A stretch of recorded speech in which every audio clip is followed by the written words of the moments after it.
All right, 49ers Seahawks. Welcome to the preview. If it feels like deja vu, well, probably because the 49ers just played the Seahawks. Actually, 2 weeks ago tonight, it was the Thursday night game. The 49ers at this time 2 weeks ago were eating turkey on Seattle's field. The great vengeance for the 49ers.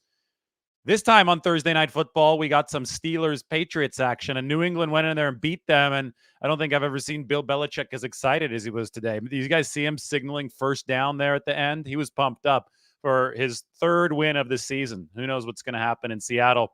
You know, it all reminded me, Pittsburgh today losing at home. Do you remember when Patrick Peterson guaranteed that he'd intercept Brock Purdy? That was week 1 of this season. It was much warmer back then in Pittsburgh. I think it was like 44 degrees tonight. And Patrick Peterson didn't intercept Brock Purdy. And the 49ers lit up Pittsburgh. They blocked so well downfield in that game. Remember when Brandon Ayuk was charging full speed ahead of Christian McCaffrey on that long touchdown run? I mean, there was just some awesome stuff from the 49ers in terms of effort in that game. They really set the table for what they're doing this season at 9-3. And it was a long time ago at this point. It's December 7th now, and I believe that was on September 10th in Pittsburgh. So it's going to be a full 3 months when the 49ers line up and play here on December 10th. That will be 3 months from the day that Patrick Peterson guaranteed that he'd intercept Tom. I just said Tom Brady instead of Brock Purdy. Brock Purdy's playing like peak Tom Brady right now. Boy, I mean, we're seeing MVP level production from Brock Purdy, and we're seeing it in the analytics, and we're seeing it on the tape as well. MVP level sandwich, though, even though Pittsburgh is, not playing very good football right now, and you can't really blame them when they have Mitch Trubisky as their quarterback, but remember the Permanente Brothers style sandwich from Pittsburgh? Well, I went to Rudy's in San Francisco. It's just down the street from where I'm staying. That is here, I got to rewind a little bit. That's the bar, but you can see that the beef is in there. There's a fried egg in there. The French fries are stuffed in there, and so is the coleslaw. That's the Pittsburgh sandwich. Permanente Brothers, they're the ones that inspired it. So I dropped into the Steelers bar to see the end of that game, and they weren't happy with Mitch Trubisky. I mean, if I was a Steelers fan, I wouldn't be happy with Mitch Trubisky, but I was happy with the Pittsburgh-style sandwich, and I was reminded of the time that Patrick Peterson said that he'd intercept Brock Purdy. He guaranteed it, but it didn't happen in week 1. Anyway, 49ers Seahawks.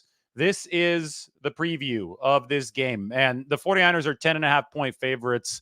They're favorites for a reason, because they're a whole lot better than Seattle. The 49ers, over their last 4 meetings against the Seahawks, which was 3 last year and 1 2 weeks ago on Thanksgiving night, they've pressured Geno Smith 86 times.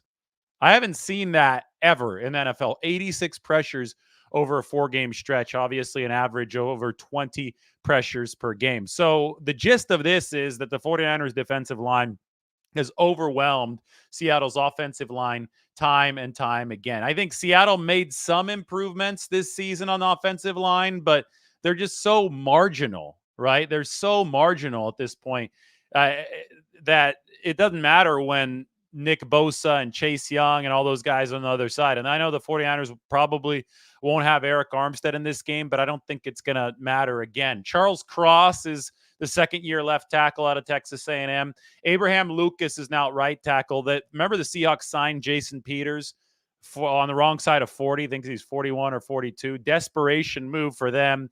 That happened shortly before the 49ers played them on Thanksgiving, and Peters didn't fare well. So Lucas is going to work on the right side. He's going to have to deal with both Bosa and Chase Young. The 49ers have a massive advantage against Seattle up front.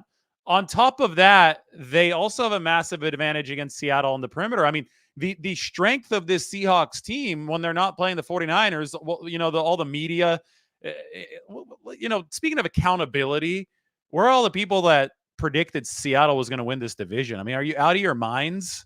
That was like a narrative this offseason that somehow Seattle overcame the fact that they were just bleeding pressure to the 49ers, and somehow they got better. Magically overnight, they got better than the 49ers. Just not the case. But anyway, the the media that love to hype up Seattle always talked about Reek Woolen and Devon Witherspoon, the two young cornerbacks, and how this was going to be the new Legion of Boom. These guys can't tackle the 49ers receivers. Do you remember Jawan Jennings catching that pass on third down on Thanksgiving night? And you had Woolen basically benched because of that play. You had Devon Witherspoon grabbing on to Jawan Jennings' jersey, and then Jennings giving him a ride for 5 or 6 yards across the first down marker. I mean, stuff like this has happened time and time again when the 49ers play Seattle. I still remember the 74-yard touchdown that Deebo Samuel had to completely seal the wild card game last year in the postseason. They didn't lay a hand on Deebo Samuel because they couldn't fight through blocks on the perimeter. So I think while Seattle's DBs might be promising and talented, and it might show against almost every other NFL team, the 49ers obviously zag while everybody else zigs. They're built different. They've got that freight train steamroller, whatever you want to call him, Deebo Samuel in the open field. They have Jawan Jennings, who likes to throw opponents into the stands before he turns up and runs for a touchdown. I mean, the 49ers are just comparatively built to expose these Seattle corners, and that's happened for several straight games. Remember, week 2 of 2022 was the game where Trey Lance got hurt, but even before he got hurt, the 49ers were rolling with Deebo Samuel. He had that Reggie Bush cut. Do you remember that play with Deebo? The Reggie Bush cut sent him 50-plus yards downfield. Then Lance got hurt. Jimmy Garoppolo came in cold in that game. That was his first action since shoulder surgery, and he carved up Seattle with the Trey Lance playbook. He was airing it out downfield. So the defense had no chance to stop the 49ers in that game. And then Brock Purdy came in with a broken rib in week 15 of 2022 on a cold night in Seattle. And the 49ers, for all intents and purposes, blew the Seahawks out of that game. And their QB was fresh. Like, it was a Thursday game, and he had broken his rib on Sunday. And the only reason that game was a little bit closer on the scoreboard was because they nullified a Deommodore Lenoir pick 6 because of a Nick Bosa falling on the quarterback penalty. So, to me, that game was artificially close. And the 49ers QB had a broken rib, so they still were able to do a lot in the pass game. I mean, nobody wanted to tackle George Kittle on that long catch and run. Then you went to the playoffs. Purdy, 330 yards.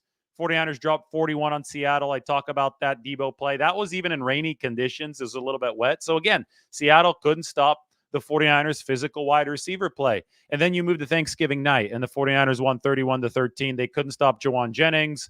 Obviously couldn't stop Deebo Samuel. And then, you talk about physical receiver play. Well, the 49ers can also bring the finesse, too. That was the ceiling touchdown, one of the best throws we've seen Brock Purdy make to Brandon Ayuk, right? Throws it before Ayuk comes out of his break for the score to seal the game. So on every level of this, the 49ers have just been a lot better than the Seahawks. And because of that, I think there's a reason why the 49ers are heavy favorites. That being said, I do think this is a big maturity test for the 49ers. Why is that? Well, the 49ers did just annihilate Seattle 2 weeks ago. So usually you don't play a team with just 1 week of break from them in between. Normally the gap is a little bit bigger. And it's human nature when you have a lot of success against somebody to think that you're going to have a lot of success automatically the next time you face them. And the 49ers are probably more susceptible to that trap than ever just because it was so recently that they played Seattle. On top of that, this is the Philadelphia sandwich, right? They face the Eagles right in between these two matchups against the Seattle Seahawks. And that was a big win for the 49ers. It was resounding. Hell, I even busted out the word reverberant in my article. It was a reverberant win. It sent shockwaves through the NFL. The 49ers are now heavy betting favorites, as I told you they would be on Sunday night to win the Super Bowl. Brock Purdy, as I told you, is now the MVP favorite in the NFL. I mean, all the accolades are pouring the 49ers way, while the Seahawks are desperate. And the Seahawks actually are coming off of extra rest because they played last Thursday night against the Dallas Cowboys. So add all those things together. If the 49ers don't come in focused here, this is a letdown opportunity. So to me, this is a big maturity test, and I'm not measuring success by a win or a loss in this game. I'm measuring it by how much the 49ers win by, because I think they're so much better than Seattle that even if they come out sleepwalking, they should be able to win by a score or a few points. But the 49ers have beaten every single opponent this year that they've won a game against. So I'm talking all 9 wins. And obviously, I'm not talking about the 3-game losing streak. but every one of those 9 wins has come by multiple scores. And I'm counting week 2 as well, because the Rams kicked that field goal at the end that didn't make any sense. So it was a 7-point win. But for all intents and purposes, a 10-point win. The 49ers have been winning these games by multiple possessions. And I think, when we gauge this team's maturity, maybe that's a way to grade them in this game. Can they win by multiple scores again? At least 9 points in this game. And if the 49ers do that, okay, maturity test passed. I don't think that the 49ers have given us reason to doubt them as far as passing the maturity test. I think that you've got guys like Trent Williams, Nick Bosa, Eric Armstead, even if he's not playing in this game. You've got those guys in the locker room to keep everybody focused in the meetings this week.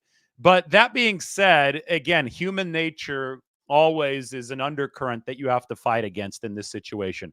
I also wouldn't say, oh, hey, look what happened when they beat the Cowboys. They lost to the Browns the very next week. I don't think that they lose to the Browns if they don't lose Trent Williams, Deebo Samuel, and Christian McCaffrey in that game. If you lose 3 superstars like that against a defense that had been historically good at home, and the 49ers were playing that in Cleveland, yeah, you're going to struggle. And they still almost won, and it was the missed kick from Jake Moody. Funny that we mentioned that today because Robbie Gould retired today, but it was the missed kick from Jake Moody that cost the 49ers in that game. So I didn't see the 49ers lapse in focus before going and playing a really good Cleveland defense. I just saw them coming off that win against the Cowboys. I just saw them seek 3 key injuries. And so far this year, the 49ers' success and their wins and their losses have been strictly correlated with health or lack thereof. So it is a maturity test, but there is a reason why the 49ers are heavy favorites. Now, I will say, and I say this before every game in which the 49ers face the Seahawks, beware of special teams. The Seahawks are a top 5 special teams unit. The 49ers are a bottom 5 special teams unit. The 49ers are also a little bit banged up entering this game. It's mainly second stringers, special teams kind of guys that are hurt. For example, Darrell Luter Jr. is probably going to miss this game with a hamstring injury. Darrell Luter Jr. saved a touchdown against Seattle 2 weeks ago. He's the one that chased down D. Eskridge from the opposite side of the field. Just marvelous kick coverage. And that it was one of those situations where the 49ers were really happy that they had Darrell Luter Jr. delivering, because he was somebody that they slotted right into a big special teams role to try to make up for the loss of George Odom, who tore his biceps muscle against Seattle and is going to be out to at least late January. So special teams is a point of concern for the 49ers. It always is against the Seahawks, who seem to perennially be a special teams powerhouse. The 49ers, some years they're okay. Some years they're a little bit better. They haven't had anything like the Tony Montana squad in over 10 years. Remember that 2011 49ers special teams unit? That was actually the last time that they returned a punt for a touchdown. I think even they returned a kick for a touchdown in 2018. That was Richie James. But the last time the 49ers returned a punt for a touchdown was Ted Ginn back in 2011. It was the season opener. Jim Harbaugh's 49ers debut as the coach. Pete Carroll was on the other side. That was a statement. That year, the 49ers had a good enough special teams unit to go toe-to-toe with Seattle. But in subsequent seasons, in 2012, 2013, they didn't. Throughout all of the 2010s, Seattle had better special teams, and the coordinator was actually Brian Schneider. So the 49ers hired Schneider away after 2021. I don't think he coached for Seattle in 2021, but they have Seattle's former special teams coordinator. They got better last season. But even last year, remember, the Seahawks blocked the kick and took it back for a touchdown in week 2. That was their only score of the game. It prevented a shutout from the 49ers. So Seattle just has a way of taking it to the 49ers in this third phase of the game. And especially if you're sleepwalking on offense and defense is always a danger, and you're not pulling away in those phases of the game, it's special teams that can cost you the victory. And in 2021, it absolutely did, right? In 2021, twice against Seattle, it was special teams that cost the 49ers against the Seahawks. So beware of that phase of the game. Other than that, though, Seattle's a little bit beaten up. I think Zach Charbonnet is on the injury report this week for the Seattle Seahawks. He's the backup to Kenneth Walker, who's already out. I would think that Geno Smith is going to be healthier this time around. I don't think he was getting mustard on those intermediate throws to the numbers last time that he should have been getting. So It was one of those things where the 49ers got a bit of a break, but it was a coming out party for the secondary, right? Ambry Thomas, that interception on one of those sideline throws of Geno Smith to Tyler Lockett. How much trouble has Lockett given the 49ers through the years? The fact that Ambry Thomas was able to man up, play some physical coverage, I thought that was a precursor, that interception, to what Ambry Thomas would be able to do against Philadelphia. And against Philadelphia, the 49ers plastered the Eagles in coverage. I mean, they were stuck right up on them. That was coverage fueling the rush. The 49ers were willing to stray away from their philosophy to keep Jalen Hurts in the pocket, so they didn't rush as aggressively. They're not going to have to do the same stuff against Seattle because Geno Smith cannot move as well as Jalen Hurts, but I still think it's a tremendous luxury for the 49ers to have a DB unit that can lead the charge when it needs to, as opposed to the pass rush fueling the pass coverage all the time. Charvarius Ward is going to trail DK Metcalf. That was a big change the 49ers made. It was a short week against Seattle last time, and the initial game plan had the 49ers playing sides with their cornerbacks, right? So Charvarius Ward takes either left or right. Diamond Lenore takes either left or right. Ambry Thomas comes in the game in nickel, and he has a specific side. But Kyle Shanahan and John Lynch caught wind of the fact that the 49ers didn't alter the plan before the game, and John Lynch essentially butted in and said, no, I think that Charvarius Ward needs to follow DK Metcalf around. So the GM became a little bit of a coach, and we saw Ward shadow Metcalf. We actually saw Metcalf today speaking very highly of Charvarius Ward, and Ward is leading the NFL with 15 pass breakups. So in a lot of ways, that Thanksgiving game was a bellwether of what would happen in Philadelphia with the 49ers leading with their coverage. DK Metcalf against Charvarius Ward caught only one pass on 6 targets, and he's one of the better receivers in the game. And it seems that Mooney Ward really ups his game against guys like DK Metcalf. So expect him to trail him around again, and expect Ambry Thomas to have more opportunities against Tyler Lockett. Expect Diamond Lenore to have some opportunities against Jackson Smith and Ajigba, and expect the 49ers secondary to continue to prove itself. Jair Brown, the rookie safety, I think is covering really well. The 49ers need to see some better tackling from him. They want to get him some reps. They're going to be heavy favorites over the next 2 weeks. First the Seahawks, then the trip to Arizona. And as that happens, well, it's a good opportunity to get some feet wet in that secondary. And Jair Brown is one of the players who's really impressing the 49ers with his mental makeup, but he still has to get better with some of those new NFL tackling angles that are presented to him. Along the defensive line, I mean, who's going to replace Eric Armstead? I think that's a big question mark for the 49ers. Javon Kinlaw is the next up. You know what? We count this as 49ers intel too. 49ers are calling it the NASCAR package this year, right? I used to always call it the turbo package. Or lightning, the 49ers. I use what the 49ers use. I talk to guys in the locker room. I'm out of practice, but whenever they deploy their 4 pass rushing specialists, they've called it turbo. They've called it lightning before. The old New York Giants with Michael Strahan, they called it the NASCAR package, and the 49ers call it NASCAR now. And NASCAR included Javon Kinlaw today. Eric Armstead is typically in NASCAR, but obviously he's hurt right now with the knee injury and the foot injury. They're expecting him to be out for a week or two. So the 49ers stuck Kinlaw in there with Javon Hargrave, with Chase Young, with Nick Bosa. And I think that you're going to get to see that front work against the Seattle offensive line. All right, let's get to the 49ers Q&A portion of the show on this gorgeous Thursday night in the Bay Area. How's everybody doing? I haven't taken a peek yet at the comment section, but I will now.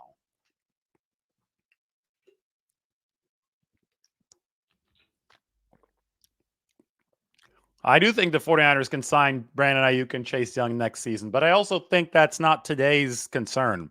Today's concern is trying to wrap up the 1 seed if you're the 49ers, so you technically still have to catch the Eagles, and then you win a Super Bowl.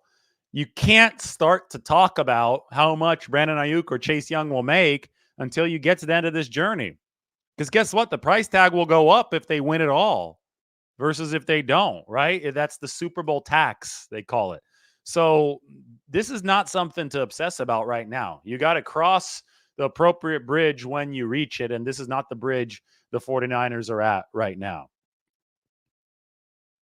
It is a good opportunity for Javon Kinlaw. If the 49ers win Sunday, do they win the division? Well, I would think they would, but they wouldn't clinch it yet. There would still be a chance for Seattle or LA or Seattle, one of those two teams, to win the rest of their games and the 49ers to lose the rest of their games and obviously catch the 49ers. It would be mathematically a minuscule chance, but it would still be there. So the 49ers cannot clinch this weekend. However, they can clinch a playoff berth this weekend if they win and if either Green Bay or Minnesota loses. I have spoken to Brian Griese. What's your question about Brian Griese? What's my take on Feliciano? He's probably going to play this weekend with Spencer Burford out the last couple of days. So Seattle will get Feliciano twice. I mean, I think he's a good veteran backup guard. I don't think he's a starting caliber player, but I think he's a really good Swiss Army knife for the 49ers at right guard, center, or left guard. And he has started in the past. So maybe I'm not being kind enough when I say he's not a starting caliber player. He's good enough to start. I don't think he's a plus starter. We'll put it that way. But I think he's a really, really good sixth man type of backup, especially for the interior line. No, Logan Ryan is not there to replace Jair Brown. Logan Ryan is there for safety depth for the 49ers and for some veteran leadership in the locker room. Somebody's been there and done that. He's won 2 Super Bowls with the New England Patriots. Brian Griese is having fun coaching Brock Purdy. What a job he's done. I mean, Jimmy Garoppolo was playing some of his best ball under Brian Griese.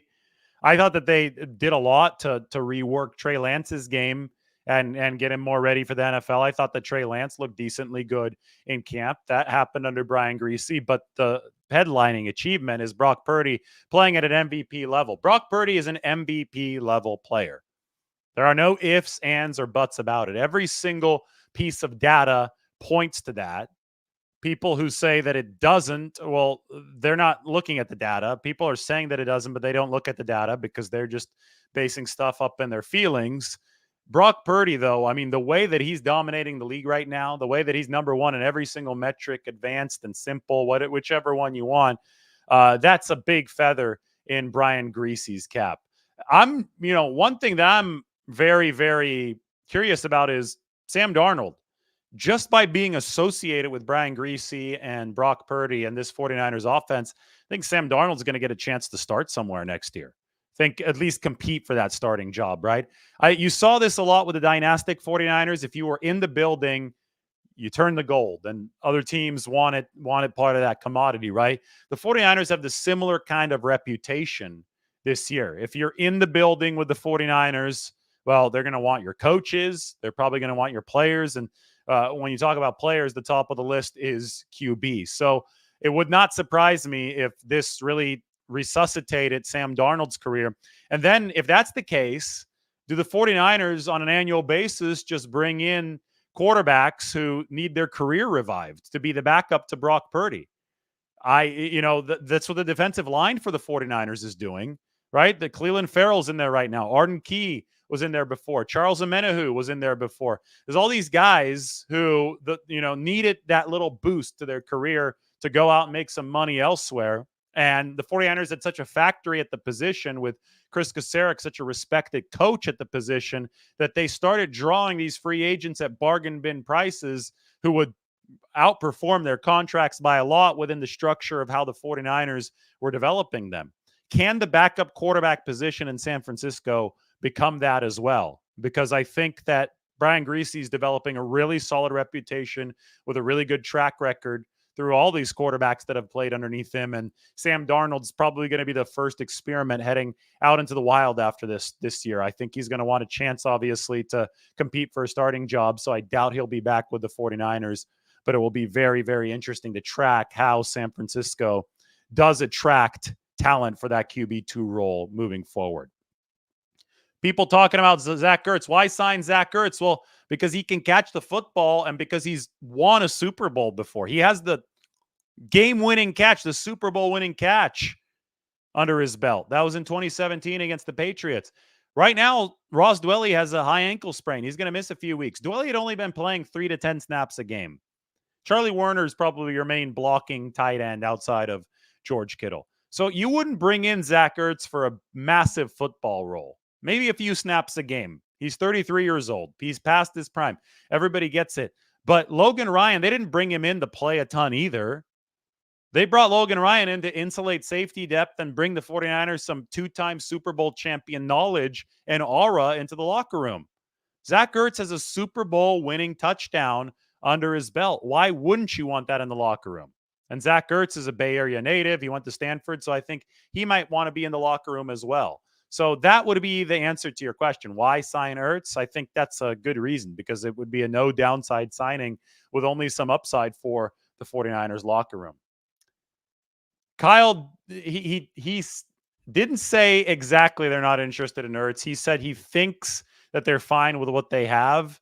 That being said, we have several examples of Kyle Shanahan saying that they're not interested in a player only to turn around and actually pursue that player. So I don't think it would have made sense for Kyle Shanahan to openly acknowledge that the 49ers are interested in Zach Ertz. And since then, we have Matt Barrows, my coworker at The Athletic, very trusted, reputable 49ers source, has reported that the 49ers are indeed interested in Zach Ertz. So I'll take Matt's word for that over Shanahan's ambiguous answer. It was a non-answer from Kyle Shanahan that I would not read too far into it. Would the 49ers get a comp pick if Wilkes leaves? No, he needs to be there for at least 2 seasons if he leaves, and then he has to take a head coaching job elsewhere. It can't just be a coordinator job. So they would need to have Wilkes for 2 seasons to get that comp pick.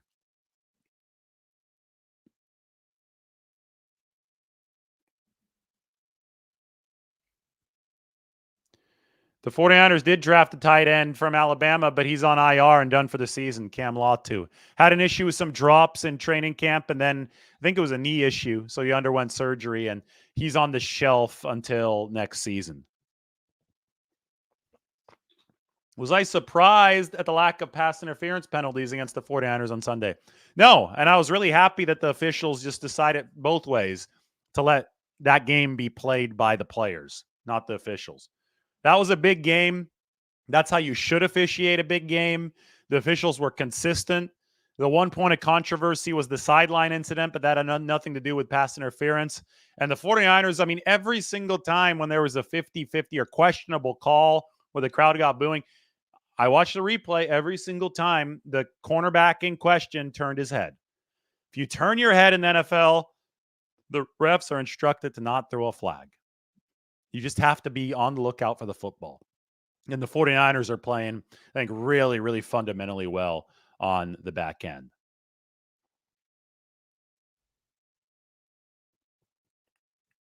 Am I going to the Super Bowl? I'm going if the 49ers are going. That'll be in Vegas. Jake Browning, the potential backup next year out of Sacramento. The Shanahan coaching tree is insane. And that's the sign of a really healthy culture and program. You know, one thing that doesn't reflect well on Bill Belichick at all is how bad his coaching tree is. I mean, the guys that leave to try to be head coaches elsewhere, you talk about Josh McDaniels. Bill O'Brien is the most successful one. Meanwhile, Bill Walsh has the most robust coaching tree of all time, because that knowledge passed from the 49ers very happily down to other places. And Kyle Shanahan's coaching tree is going to be, I think, reflective of that. So I think that right there, when you talk about, who gets credit in New England, Bill Belichick or Tom Brady, well, Tom Brady right now is looking like the driver of that train, right, for 2 decades over there, because everything else coming out of New England right now isn't good, except for their win tonight over the Steelers. But boy, why was Mitch Trubisky throwing deep on 4th and 2 at the end of the game? That wasn't good football. I, however, was at the Steelers bar, for those who care. Most of you probably don't. I just wanted to eat a good sandwich. I wanted to eat one of those sandwiches with meat, fries, fried egg, all that good stuff on it. I was there, and then I saw Mitch Trubisky unable to beat the New England Patriots.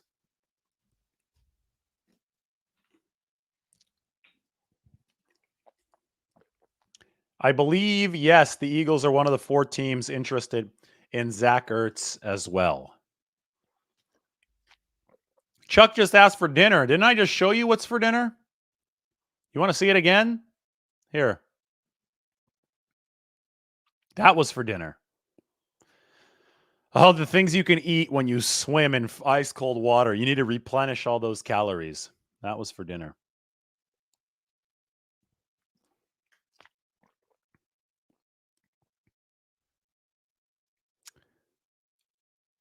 All right. I'm waiting for more questions here. The Walsh coaching tree is GOAT, greatest of all time.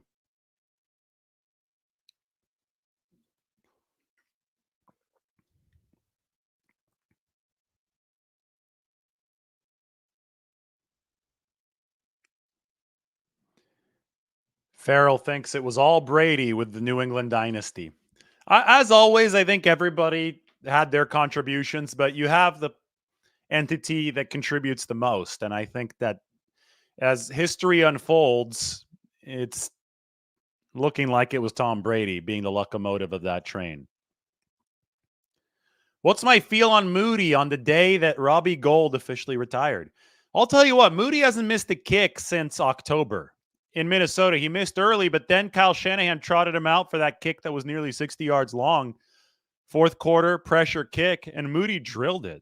So I think that, I mean, you look at the track record since then, there haven't been very hard field goals since then, and a couple of them have been a little bit shaky, but you can't knock him for, makes. He's been making them. I think that there's going to be a moment of truth at some point. If it's not this season, it probably will be this season. But if it's not this season, it'll be next season. There's going to be a spot where Jake Moody is going to have to make a pivotal kick, and it won't be an easy kick. And there will be a lot of pressure on him. And everybody's going to be bringing up the Cleveland game in week 6 this year. And he's going to have to make that kick to get his career firmly on the trajectory that he wants it to be. Right now, the 49ers are blowing everybody out, which is great. That means you're not as reliant on Jake Moody, but there will be a moment of truth, and I'm here to watch. I'm here. I'm not judging it either way. The 49ers drafted this guy because they loved his mental makeup. They loved the way that he dealt with adversity. So he hit some adversity a little bit earlier this year. The question is, how does he fight back from it? And we don't have that answer yet.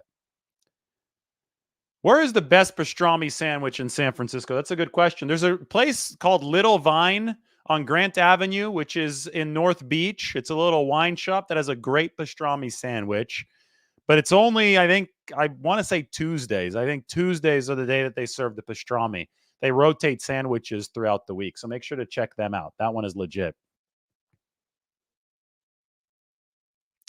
Do the coaches change the game plan for how they approach the Seahawks this week? I think that they have options with where to go, right? The 49ers do. So even a game plan itself is fungible. I think you come in with the same basic structure as you did in the Thanksgiving game, but if Seattle starts running some stuff differently and you've prepared for some different blitzes or, vice versa, then you might go off of that script and you might go down a different path of the game plan. So game plans are not these rigid things. Last week against the Eagles was exceptional because the 49ers stepped completely out of their style defensively, pass rushing wise. I don't think the 49ers do anything like that this week because Geno Smith doesn't necessitate that. The 49ers have whipped Seattle up front in 4 straight games. They've also whipped them in space in 4 straight games. And their goal is going to be to continue doing the same. So they're, in one way or the other, going to continue trying to get the ball out in space and make those Seattle DBs tackle. And then they're just going to try to keep on overwhelming Seattle up front, which isn't all too complicated from a game plan perspective. If you could beat an opponent up front with just 4 men rushing, you don't have to really have a game plan. I mean, you have the advantage. You're playing downhill. And I think the 49ers anticipate doing that again. That's why they're 10.5-point favorites. Yeah, this place is good in San Jose. What is it? The Chris Combo, right? In Willow Glen. Really, really good spot. I've done a video from there already before. 49ers and Sharks memorabilia on the wall. all that good stuff. Yeah, I mean, this is a potential trap game, that's for sure. It's a maturity test. I don't use the word trap game as much. I say it's a maturity test. Seattle's going to have more rest. Seattle's going to be desperate. The 49ers are feeling great about themselves coming off of Philly. They just worked Seattle 2 weeks ago. It's going to take some maturity to keep an even keel and to stomp out Seattle again in this one.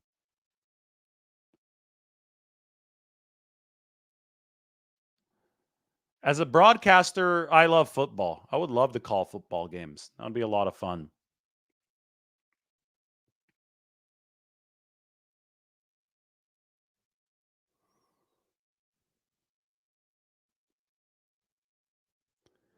I should make a video about this. What's my biggest counter argument to people calling Purdy a yak merchant?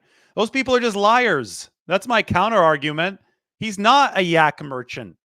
Brock Purdy, a smaller percentage of his yards has come from yards after the catch from yak than of the past 4 MVP winners. I'm serious. The past 4 MVP winners, that includes Patrick Mahomes on the list.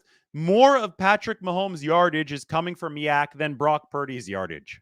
And nobody's sitting around calling Patrick Mahomes a yak merchant. That being said, yards after the catch is the goal for NFL quarterbacks anyway. Like, who wouldn't want to facilitate yards after the catch? It's a QB stat too. If you're generating a lot of yards after the catch, you're throwing the ball accurately. So anybody who uses that term, yak merchant, not you because you're asking the question, but the people who are using it in a pejorative way do not know the game. They don't understand the quarterback position. They're just saying stuff to say stuff. Not everyone should have a platform, but everybody does have a platform these days because of social media. So you have a lot of noise. Imagine the discourse when Joe Montana was the quarterback.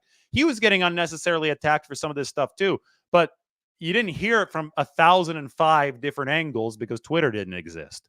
Now you hear it from 1,005 different angles, and it's just noise. It's just noise. But I think that the cream rises to the top, right? And in this case, Brock Purdy, I mean, he's elite.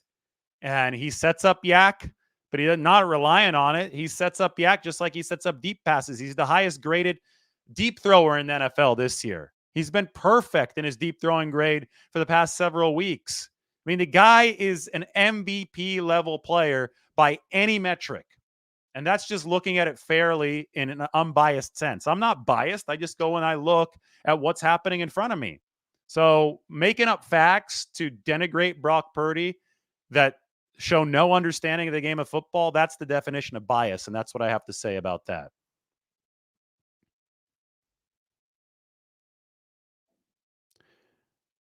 What is my take on the Logan Ryan signing?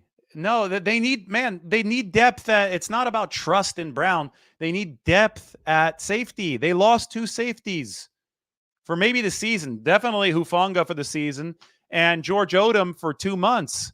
They needed safety depth, point blank.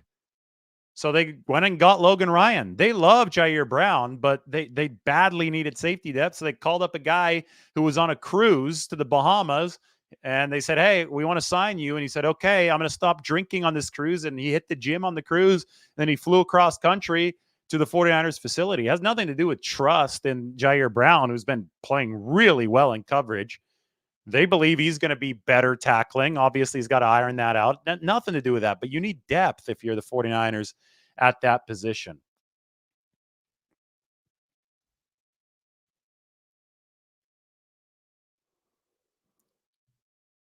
How good is Kalia Davis? We might find out. He might have a few more opportunities with Eric Armstead out. Eric Armstead most likely will not play. All right, everybody, thank you for joining. It's been fun. Our Seattle Seahawks 49ers preview. Go ahead and rewind to the start of this in case you missed any of it. But I'm off. I'm leaving. I'm done with this show. Everybody have a great night.